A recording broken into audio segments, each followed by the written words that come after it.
दर्शकों नमस्कार। Barmer international folk festival में आपका स्वागत है। दर्शकों, आज हम आपके लिए लेकर आए हैं बाड़मेर के लोक देवी देवता और यहाँ के कुछ दर्शनीय स्थलों के बारे में जानकारी। मैं हूँ आपके साथ आपका दोस्त ओम जोशी। दर्शकों, लोक देवी देवताओं का नाम आता है तो बाड़मेर जिले में बाबा रामसा पीर का नाम सबसे पहले आता है।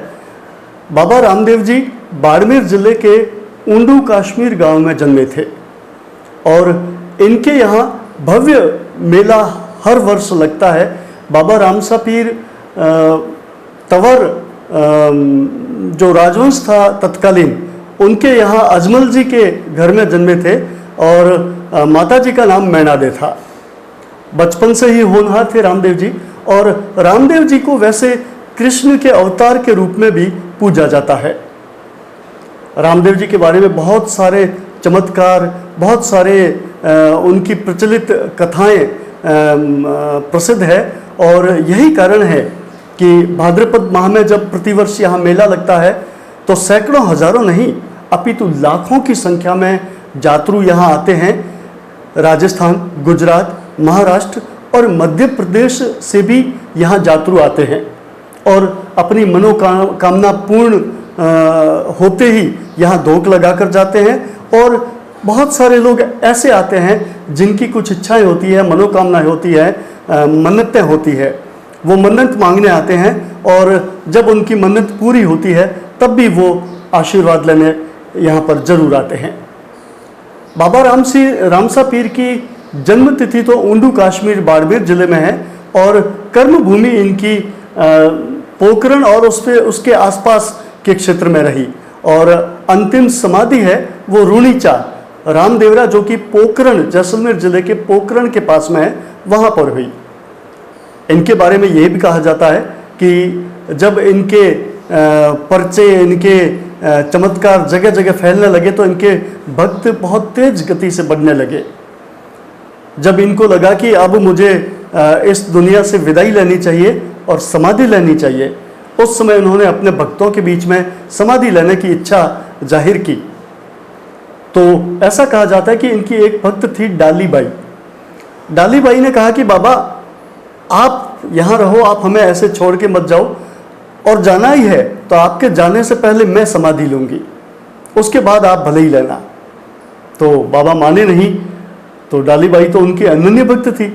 डाली बाई ने एक शर्त रखी कि बाबा एक मेरा निवेदन है कि जहां आप समाधि ले रहे हो उस जमीन को भी खोदेंगे अपन, और अगर खुदाई में महिलाओं के श्रृंगार की सामग्री जैसे कोई चूड़ियां हैं, नथ है, गजरा है, चुनड़ी है, इस टाइप की चीजें मिली तब तो मैं पहले समाधि लूंगी, और पुरुषों से संबंधी वस्तुएं या चीजें मिली तो आप समाधि लेना। बाबा रामसा मुस्कुराए और कहा ठीक है। खुदाई प्रारंभ हुई और जैसे ही खुदाई प्रारंभ हुई तो उसमें महिलाओं की श्रृंगार सामग्री, चूड़ियाँ, गजरे, नथ इत्यादि चीज़ें निकलने लग गई। तो देखते ही देखते नज़ारा ही बदल गया। सभी भक्त बाबा रामसा पीर की ओर देखने लगे। बाबा मुस्काए और डाली बाई को प्रणाम किया, अपनी भक्त डाली बाई को प्रणाम किया और डाली बाई ने खुशी खुशी पहले समाधि ले ली। उसके बाद दूसरे दिन बाबा रामसा पीर ने समाधि ली। कहते हैं बाबा रामसा पीर समाधि लेने के बाद भी कई जिलों के लोगों को, कई राज्य के लोगों को अपने वहाँ मिले, दर्शन दिए। लोग हतप्रत थे कि ऐसा भी चमत्कार हो सकता है। और तो और रामदेवरा में स्थित एक बावड़ी है जिसके पानी में नहाने से कई कुष्ठ रोगी ठीक होते हैं। बाबा रामसा पीर का ये चमत्कार ही है कि इतने सारे लोग अगाध श्रद्धा लेकर यहाँ आते हैं और हर तीर्थयात्री की श्रद्धा जो है वो उनकी मनोकामना पूर्ण होने में परिलक्षित होती है। बाबा रामसा पीर का नाम आज जगह जगह, देश विदेश सब जगह लिया जाता है और भाद्रपद में बहुत विशाल मेला लगता है। इस बार सरकार ने और मंदिर ट्रस्ट ने कोरोना के मद्देनजर रखते हुए 7 सितंबर से 17 सितंबर तक यात्रियों को नहीं आने की सलाह दी है। भीड़ इकट्ठा नहीं करने की सलाह दी है, ये एक अलग विषय है। लेकिन बाबा रामसा पीर का चमत्कार, बाबा रामसा पीर की महिमा जग जग गाई जाती है। इनके नाम से जागरण होते हैं। रिखिए मेघवाल लोग इनके रात्रि जागरण के लिए बहुत प्रसिद्ध है और अगाध श्रद्धा है। हो भी क्यों नहीं, बाबा रामसा पीर ने सामाजिक सरोकार के तहत, सामाजिक समरसता के तहत सभी लोगों को अपने गले लगाया और राजवंश के वंशज होते हुए भी एक आम आदमी की तरह आम लोगों से मिले और भाईचारे का संदेश दिया। ऐसे थे हमारे बाबा रामसा पीर, इनको शत शत नमन। बाड़मेर जिले के बालोतरा जोधपुर रोड से, बालोतरा से 10 किलोमीटर अंदर की तरफ जसोल कस्बा आया हुआ है और जसोल का नाम जैसे ही आता है, रानी भटियानी जी के दर्शन अनायास ही सबके मन में हो जाते हैं। रानी भटियानी जी, जी हाँ दर्शकों, रानी भटियानी जी के नाम से कौन वाकिफ नहीं है बाड़मेर जिले में। बाड़मेर के 21वें राजा महारावल मालदेव जी के वंश में श्री पृथ्वीराज जी प्रथम के पुत्र जोगीदास जी ने विक्रम संवत 1808 में जोगीदास गांव बसाया था तथा वे वहां के जागीरदार हुए।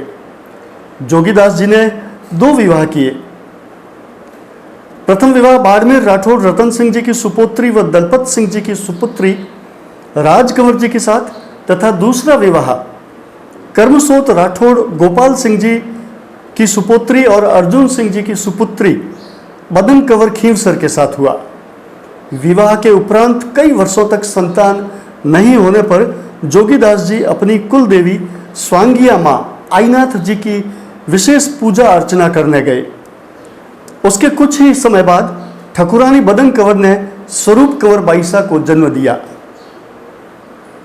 युवावस्था होने पर जसोल रावल कल्याण सिंह जी राठौड़ के साथ उनका विवाह संपन्न हुआ। विवाह उपरांत उन्हें पुत्र रत्न की प्राप्त हुई जिनका नाम था श्री लाल बन्नासा। लाल बन्नासा के बाल अवस्था में ही स्वर्ग सिधार हो जाने पर उनकी माता स्वरूप कंवर ने अन्न जल त्याग दिया और वे भी अपने वियोग में स्वर्ग सिधार गई। आज उन्हें रानी भटियानी जी, भटियल माँ, माजीसा, मोतिया वाली माँ और भुआसा नाम से जाना जाता है। माजीसा के बारे में एक युक्ति बहुत प्रसिद्ध है कि जब माजीसा स्वर्गवास हो गई, उसके जब उनके घर पर शोक बैठक चल रही थी तो एक मांगणियार आया। मांगणियार को पता नहीं था कि माजीसा का स्वर्गवास हो चुका है। मांगणियार ने नीचे ठाकुर लोग बैठे थे, उनको कहा कि माजीसा कहाँ है, मुझे बख्शीश लेनी है। तो ठाकुरों ने कहा तेरी माजीसा ऊपर महल में विराजी है, जा ऊपर जाके ले ले।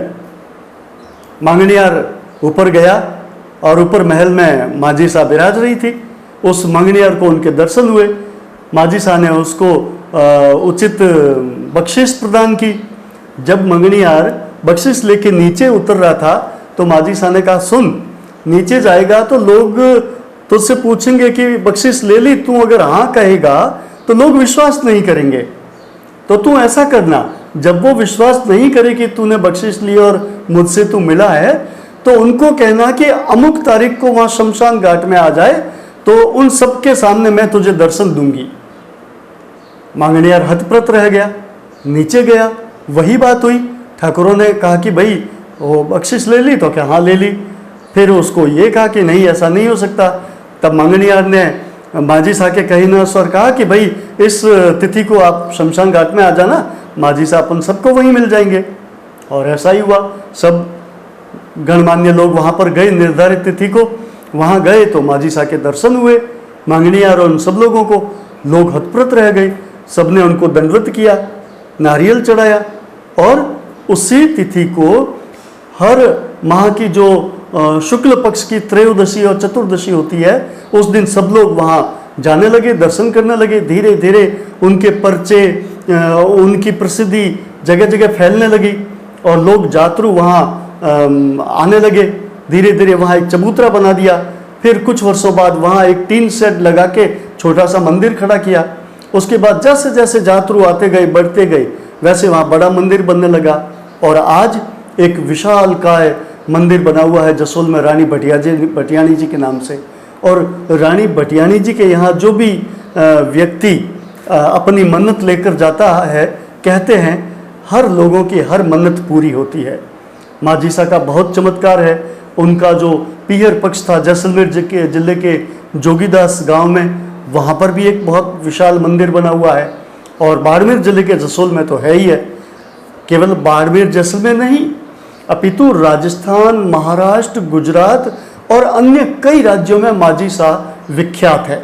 माजीसा के बहुत सारे भक्त वहाँ बैठे हैं और प्रतिवर्ष जब भाद्रपद मास में, आसोज मास में, माघ मास में, चैत्र मास में, शुक्ल पक्ष की त्रयोदशी से पूर्णिमा तक मेला लगता है, तो एक विशाल जन समूह वहाँ पर दर्शन करने आते हैं, धूप लगाते हैं, प्रसाद चढ़ाते हैं और अपनी मनोकामना पूर्ण करवाते हैं। दर्शकों, बाड़मेर के लोक देवताओं की श्रेणी में जब ईसरदास जी बारठ का नाम आता है तो अनायास ही उनकी काव्य रचनाओं और उनके चमत्कारों को अपना शीश नमन से झुक जाता है। ईसरदास जी बाड़मेर जिले के भादरेस गांव में 1515 संवत में श्रवण शुक्ल दूज को जन्मे थे। इनकी माता का नाम अमरबाई गार्डन था और पिता का नाम सूराजी उदावत था। कहते हैं एक ज्वालागिरी नामक महंत ने हिमालय के बर्फ में अपना शरीर पिघलाकर सूराजी बारठ के घर ईसरदास के रूप में अवतार लिया था। जब ये युवा अवस्था के हुए तब इनका विवाह हुआ और विवाह होने के लगभग 7-8 साल बाद ही इनकी पत्नी है वो स्वर्ग सिधार गई। इनके 2 पुत्र हुए थे, तो जब पत्नी स्वर्ग सिधार गई तो ये वियोग में पड़ गए और अस्त व्यस्त रहने लगे। ऐसी स्थिति देखकर इनके चाचा ने इनको कहा कि चलो अपन गिरनार की तीर्थ यात्रा पर चलते हैं, और इनको गुजरात के गिरनार ले गए और वहाँ कई संत महात्माओं से अगर उनकी मुलाकात करवाई और उन संत महात्माओं के सानिध्य में रहकर कहते हैं कि एक जगह खीर का प्रसाद इनके गुरु बालकनाथ जी ने इनको खिलाया। इससे इनको दिव्य ज्ञान प्राप्त हुआ और उसके बाद लगातार ये अंतर ध्यान रहने लगे और अध्यात्म की तरफ इनका रुख होने लगा। संवत 1567 में राव खंगार व जाम रावल के बीच में कच्छ के आधिपत्य को लेकर संघर्ष बढ़ने पर ईसरदास जी से परामर्श लिया गया। ईसरदास जी के परामर्श को स्वीकार कर जाम रावल ने कच्छ को त्याग कर सैनिकों सहित हालार को प्रस्थान किया। ईसरदास जी के परामर्श से ही रावल जाम ने एक साधु से 1000 घोड़े व आशीर्वाद प्राप्त किया। इन्हीं घोड़ों के बल पर ईसरदास जी के निर्देशानुसार हालार प्रदेश पर चढ़ाई करने पर हालार के छोटे छोटे रजवाड़ों में बिना युद्ध के ही उन्होंने रावल की अधीनता स्वीकार कर ली। इससे रावल जाम ईसरदास जी के प्रति प्रभावित हुए, नतमस्तक हुए और जाम रावल ने 1575 में के आसपास जाम खंबलिया को राजधानी बनाकर एक विशाल राज्य की स्थापना की। इन सब में ईसरदास जी की विशेष भूमिका रही। इसलिए जाम साहब ने ईसरदास जी के लिए अपने महल के पास में ही इनकी एक हवेली बनवाई। उस हवेली के खंडहर आज भी मौजूद है। ईसरदास जी का दूसरा विवाह भी जाम खंबलिया में रहते हुए हुआ। कहते हैं दूसरी पत्नी राजल भी पहली पत्नी देवल जी का ही पूर्व जन्म का अवतार था। हरिरस आदि काव्य ग्रंथों की रचना एवं ईसरदास जी के अन्य महत्वपूर्ण सेवाओं के उपलक्ष्य में रावल जाम ने उन्हें संवत 1596 में करोड़ पसाव के साथ संचाना गांव बख्शीश दिया। इसके बाद और भी कई गांव उनको प्रदान किए गए। ईसरदास जी ने कई परोपकारी कार्य भी किए, जैसे गुजरात की आयर जाति का जजिया कर चुकाकर उन्हें कर मुक्त करवाया। आयरों के लिए अपने पुत्र तक को गिरवी रख दिया। विजाजी सरवैया को उसका राज्य वापस दिलवाया। सेठ धन्ना लाल की संपत्ति हलवदन नरेश राय सिंह से वापस दिलवाई। इसके अलावा ईश्वरदास जी द्वारा स्वयं रचित ग्रंथ हरिदास को द्वारकाधीश की मूर्ति के सम्मुख भेंट करने पर स्वयं भगवान श्री कृष्ण ने प्रकट होकर हरिरस ग्रंथ को ग्रहण किया और ईश्वरदास जी को आशीर्वाद दिया। चंद्रमा को अलोप कर ईश्वरा परमेश्वरा की पदवी प्राप्त की। मांडन भक्त को भगवान कृष्ण के दर्शन करवाए। मांडन भक्त के अलावा सर्पदंश से मरणोपरांत कर्ण सरवैया को पुनः जीवित किया। सांगा नामक गौड़ राजपूत को बछड़ी के साथ वेणु नदी में डूबने से मृत्युपरांत बछड़ी सहित वापस जीवित किया और सशरीर अश्वरारोही होकर समुद्र पर अश्व को तैराते हुए स्वर्ग को गमन करने की घटना विशेष रूप से उल्लेखनीय है। महाकवि ईश्वरदास जी ने संवत 1622 के चैत्र मास के शुक्ल पक्ष की नवमी तिथि को बुधवार के दिन अश्वरोही होकर 107 वर्ष की आयु में समुद्र मार्ग से देवलोक को गमन किया, जिसके बारे में ये दोहा प्रचलित है। ईसर घोड़ा झों किया महासागर के माए, तारण हारो तार सी सायो पकड़े बाएं। संवत 1622 बुध सुदी नमी मधुमास, ईशानंद कवि उधरे विश्व करो विश्वास। ऐसे ईश्वरदास जी को शत शत नमन। के लोक देवी देवताओं के क्रम में राव मल्लीनाथ जी का नाम प्रमुखता से लिया जाता है। राव मल्लीनाथ जी वही मल्लीनाथ जी जिनके कारण पूरा मारवाड़ क्षेत्र प्रसिद्ध हो गया था। इनकी वीरता, इनके पराक्रम, इनकी सूझबूझ और तलवार के धनी राव मल्लीनाथ जी के कई किस्से प्रचलित है।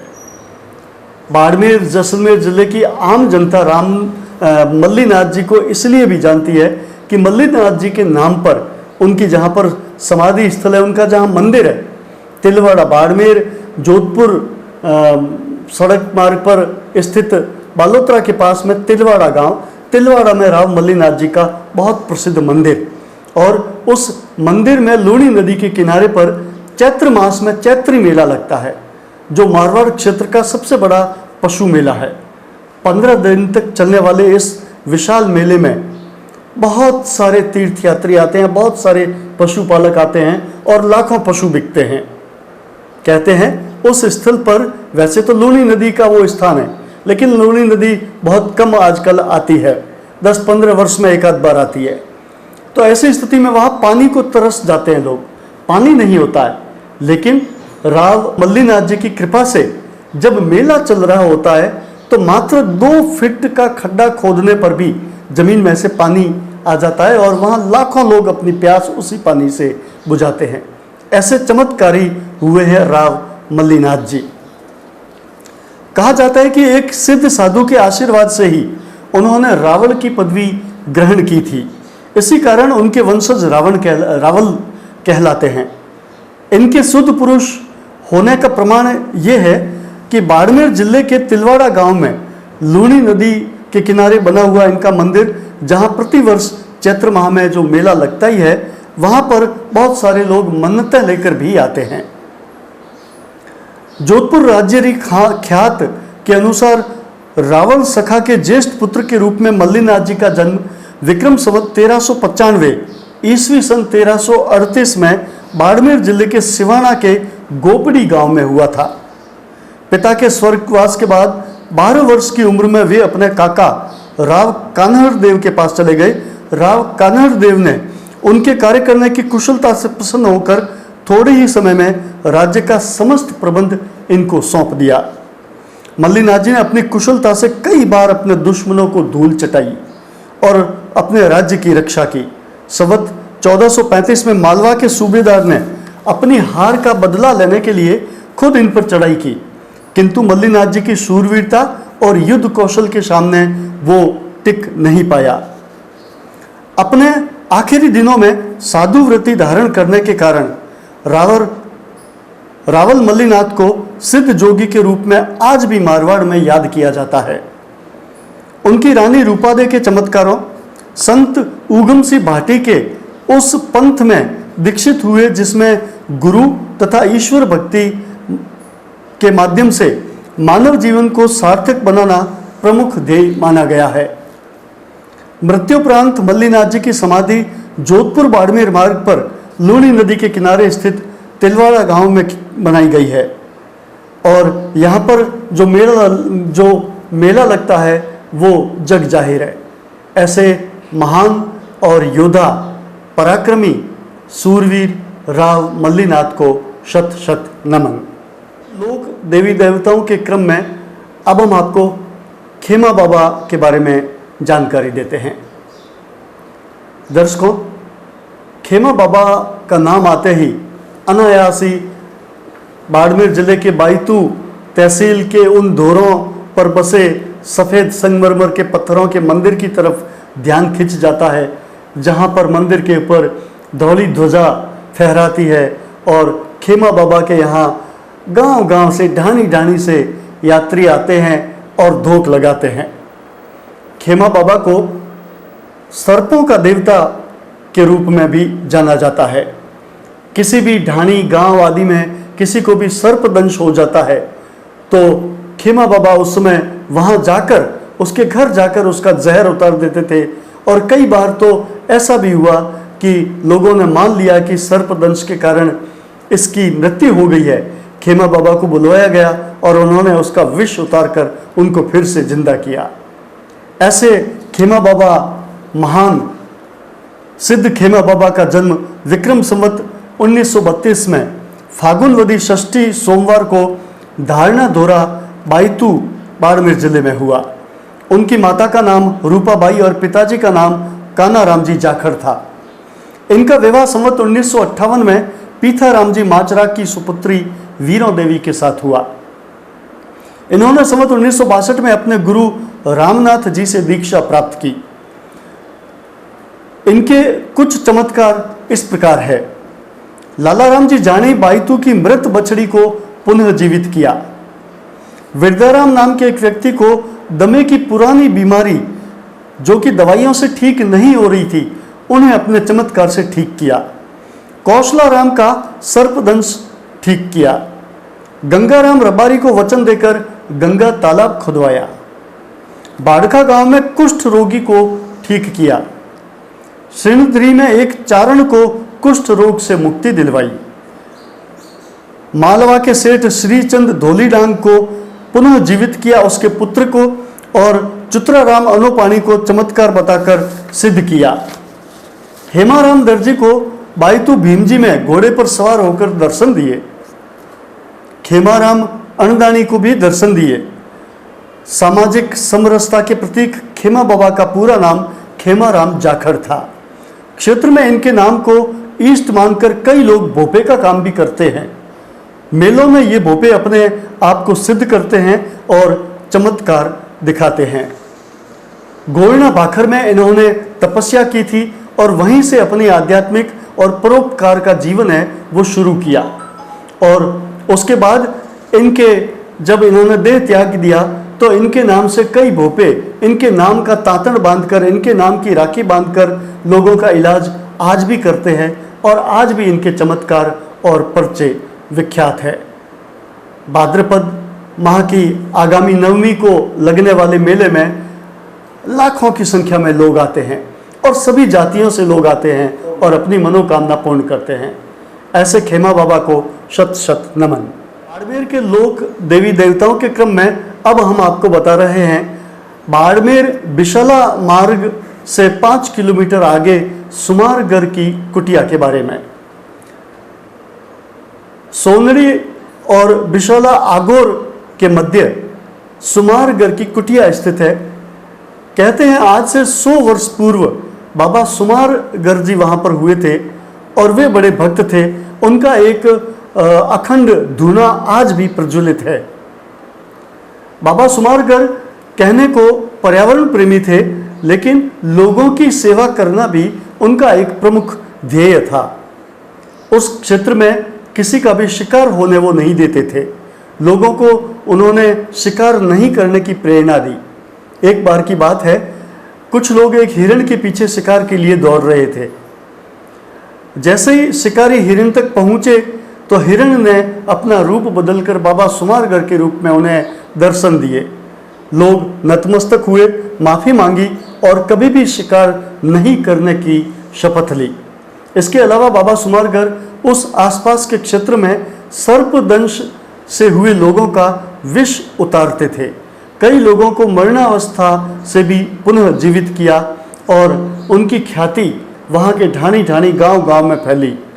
आज भी वहाँ पर साल में 3 बार मेले लगते हैं और उन मेलों पर हजारों की संख्या में लोग आते हैं, अपनी मनोकामनाएं पूर्ण होने पर नतमस्तक होते हैं, प्रसाद चढ़ाते हैं और वहाँ रात्रि जागरण देते हैं। सुमारगर जी के बारे में कहा जाता है कि कई तरह के चर्म रोगों से भी लोगों को ठीक करते थे। कई निसंतान दंपतियों को भी उनके आशीर्वाद से संतान प्राप्त हुई। उनके बहुत सारे ऐसे चमत्कार हैं, इसीलिए उनके दर्शन करने उनकी कुटिया पर हजारों की संख्या में लोग आते हैं। ऐसे महान सुमारगर जी को शत शत नमन। नमस्कार। अब हम आपको बाड़मेर जिले के कुछ दर्शनीय स्थानों के बारे में बताते हैं। बाड़मेर जिले के दर्शनीय और पर्यटक स्थलों के बारे में बात करें तो किराडू का नाम तो सबसे पहले आता है। किराडू, जिसका दूसरा नाम किराट कूप भी है, इसके बारे में हम कुछ ऐतिहासिक तथ्यों की बात करते हैं। बाड़मेर के उत्तर पश्चिम में लगभग 33 किलोमीटर दूर बाड़मेर मुनाबाव रेल लाइन के खड़ीन स्टेशन के उत्तर दिशा में हाथमा गांव के समीप यह एक ऐतिहासिक स्थान है। यहाँ 5 मंदिर विद्यमान है। शिल्प कलाकृतियों का यह एक प्रमुख केंद्र है। मंदिर के खंभों पर यहाँ 1161 ईस्वी काल के शिलालेख आज भी मौजूद है। प्रत्येक मंदिर पर शिल्प कला का बेजोड़ नमूना मिलता है। रामायण एवं महाभारत के अतिरिक्त अन्य पौराणिक कथाओं एवं जनजीवन की झांकियों का विवरण भी इन पाषाणों में अंकित है और बड़ी बारीकी से अंकित है। 5 मंदिरों में सोमेश्वर, शिव, ब्रह्मा एवं विष्णु मंदिर है। किराडू का प्राचीन नाम किराट कूप होना बताया गया है। बिखरे पाषाणों से ऐसा मालूम होता है कि यहाँ पर पूर्ण व्यवस्थित समृद्ध नगर बसा हुआ था। मंदिर के सामने वाली पहाड़ी पर महिषासुर मर्दिनी की एक त्रिपाद मूर्ति है। मूर्ति की दृष्टि से 3 टांगों वाली यह मूर्ति बहुत ही महत्वपूर्ण है। जूना के बारे में हम बात करते हैं। यह स्थान भी बाड़मेर मुनाबाव रेल मार्ग पर जसाई स्टेशन के करीब 5 किलोमीटर दूर है। बाड़मेर से यह स्थान लगभग 42 किलोमीटर दूर है। यहाँ पर 12वीं शताब्दी एवं 13वीं शताब्दी के शिलालेख को यहाँ पर 12वीं और 13वीं शताब्दी के शिलालेख मिलते हैं। पहाड़ी पर एक बहुत ही प्राचीन किला विद्यमान है जिसकी परिधि करीब 15 किलोमीटर है। पहाड़ों की अटल चट्टानों के बीच टापू के रूप में यह स्थान स्थित है, जिसके बीचों बीच पीने के पानी का कुआं भी है। इसे जूना बाड़मेर के नाम से भी पहचाना जाता है। यहाँ से ही बिखरे लोगों ने बाड़मेर नगर का निर्माण किया, ऐसा लोग बताते हैं। खेड़, जोधपुर बाड़मेर रेल मार्ग खेड़ स्टेशन पर वैष्णव तीर्थ स्थान विद्यमान है। अतीत काल में खेड़ राठौड़ राजपूतों की राजधानी रहा है। राव मल्लीनाथ जी ने इस स्थान से ही अपने राज्य का विस्तार किया था। यह स्थान लूणी नदी के किनारे स्थित है। वर्तमान में 4 मंदिर यहाँ पर है, जिसमें से एक मंदिर श्री रणछोड़ राय जी का है। इसे आधुनिक रूप भी दिया गया है। अन्य मंदिर जीर्ण शीर्ण अवस्था में है। इस स्थान के लिए बालोतरा से बसें और रेल जाती है और यात्रियों के लिए ठहरने के लिए भी यहाँ पर पर्याप्त व्यवस्था है। यहाँ के भूरिया बाबा और खेड़िया बाबा बहुत पूजनीय है। माघ मास में यहाँ रबारी जाति के लोग विशेष रूप से पूजन को आते हैं और प्रत्येक वर्ष कार्तिक पूर्णिमा को यहाँ विशाल मेला भरता है। साथ ही राधा अष्टमी को भी यहाँ पर मेला लगता है। ये थे रणछोड़ राय के खेड़ मंदिर। और अब हम आपको नाकोड़ा जी के बारे में बात बताते हैं। दर्शकों, नाकोड़ा जी बाड़मेर जोधपुर रेल मार्ग के बालोतरा से 10 किलोमीटर दूर स्थित है, जो सड़क मार्ग से जुड़ा हुआ है। जैन संप्रदाय का प्रसिद्ध मंदिर नाकोड़ा जी है, जिसे मेवा नगर के नाम से भी जाना जाता है। यहाँ प्रतिवर्ष पौष दशमी को श्री पार्श्वनाथ के जन्मोत्सव पर विशाल मेला भरता है। स्थापत्य कला की दृष्टि से यहाँ आदिनाथ मंदिर और शांतिनाथ मंदिर बेजोड़ और दर्शनीय है। भैरू जी के दर्शन करने भी लोग यहाँ पर आते हैं। मुख्य मंदिर के पहले ठीक स्थित भैरूनाथ जी का मंदिर बहुत विख्यात है। बहुत सारे लोग भैरू जी को धोख लगाने प्रतिवर्ष यहाँ परिवार सहित आते हैं। कोटरा का किला। रेगिस्तानी अंचल में छोटी सी भाखरी पर जैसलमेर के आकार का यह किला बाड़मेर जिले के शिव तहसील के कोटड़ा गांव में बना हुआ है। यह कभी भी बिखरने वाला किला नहीं है, ऐसा कई तूफानों, वर्षा और आंधियों और धूप के बावजूद भी साबित हुआ है। बाड़मेर से करीब 65 किलोमीटर दूर सड़क मार्ग से यह स्थान जुड़ा हुआ है। किले का निर्माण किराड़ू के परमार शासकों द्वारा होना बताया गया है। इसके शिलालेख पर विक्रम संवत 123 ईस्वी लिखा है। किले में सुंदर शिल्प कलाकृतियों से युक्त एक मेड़ी भी है, जिसे मारवाड़ के खजांची गोवर्धन खींचा ने बनवाया था। किले में पीने का सरगला नाम का कुआं भी है। आज वो किला खंडहर के रूप में बदलता जा रहा है। आवश्यकता है उसके संरक्षण की। वीरात्रा माता मंदिर। बाड़मेर से लगभग 48 किलोमीटर दूर चौहटन और चौहटन से 10 किलोमीटर उत्तर पश्चिम दिशा में लाख एवं मृदगल वृक्षों के बीच रमणीय पहाड़ों की एक घाटी में वीरात्रा माता का मंदिर स्थित है। इसे 400 वर्ष पुराना बताया गया है। इस स्थान पर एक और बालू रेत का विशाल टीबा है, तो दूसरी ओर पहाड़ियां हैं। यहाँ मंदिर के अलावा 12 पूजनीय स्थान, समाधि स्थल, कुंड और यात्रियों के लिए विश्राम स्थल भी बनाए गए हैं। यह स्थान कभी भाटी राजपूतों द्वारा आक्रमण किया जाकर पूजित हुआ। यहाँ पर चैत्र, भाद्र और माघ महीनों में शुक्ल पक्ष चतुर्दशी को विशाल मेला लगता है।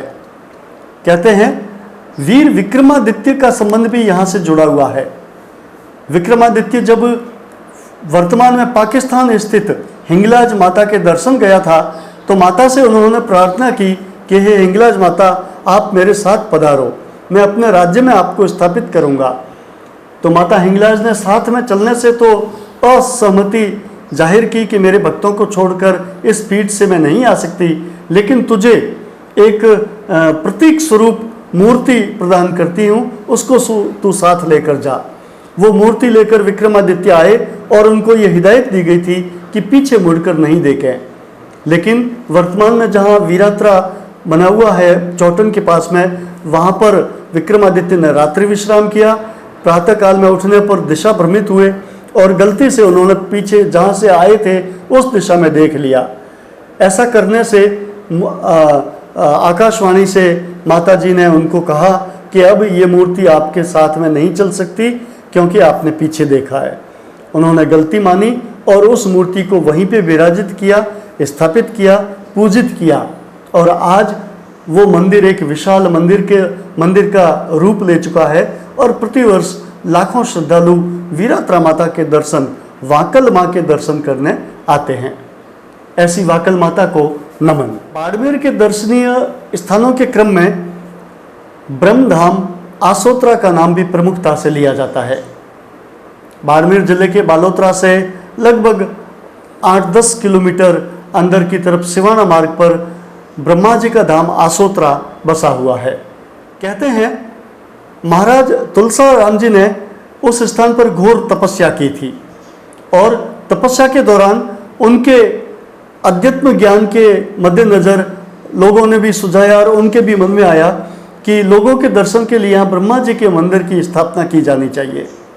वैसे ब्रह्मा जी का मंदिर विश्व में उस समय तक केवल एक जगह ही था, और वो था अजमेर जिले के पुष्कर में। कहते हैं कि जहाँ ब्रह्मा जी का मंदिर बनता है उसकी नींव है वो पाताल तक खोदी जाती है और जब तक पानी नहीं निकलता जमीन में से नीचे, वहां तक नींव ले जाई जाती है। और ऐसी भी धारणा है कि जो ब्रह्मा जी का मंदिर बनवाता है वो फिर मंदिर स्थापना के बाद उनको अपनी देह त्यागनी पड़ती है। तुलसीराम जी ने इन बातों की परवाह किए बगैर मेहनत से, सभी समाज बंधुओं के सहयोग से आसोतरा में एक विशाल ब्रह्मा जी का मंदिर स्थापित करवाया, मंदिर का शिलान्यास किया और कुछ ही समय बाद वे देह त्याग कर समाधि स्थल होकर स्वर्ग सिधार गए। ऐसे ब्रह्मा जी को शत शत नमन। आज के इस कार्यक्रम में हमने बाड़मेर जिले के लोक देवी देवताओं और कुछ दर्शनीय स्थलों के बारे में बात की है। जिनकी चर्चा हुई है उनके अलावा भी बहुत सारे मंदिर हैं, बहुत सारे महापुरुष हुए हैं। सभी को शामिल नहीं किया जा सका है इस कार्यक्रम में, लेकिन उनके चमत्कार में, उनकी प्रतिष्ठा में, उनकी विद्वता में कोई कमी नहीं है। बहुत सारे मंदिर भी है, बहुत सारे दर्शनीय स्थल भी है, कुछ पर्यटन की दृष्टि से भी बहुत प्रसिद्ध है, कुछ हस्तशिल्प और हैंडीक्राफ्ट के कारण भी बहुत प्रचलित है। लेकिन सभी का समावेश किया जाना फिलहाल इस सीमित कार्यक्रम में संभव नहीं है। हम और किसी कार्यक्रम में और किसी दिन और किसी प्रोग्राम को लेकर फिर से आपकी सेवा में हाजिर होंगे। मुझे ओम जोशी को आज्ञा दीजिए। नमस्कार।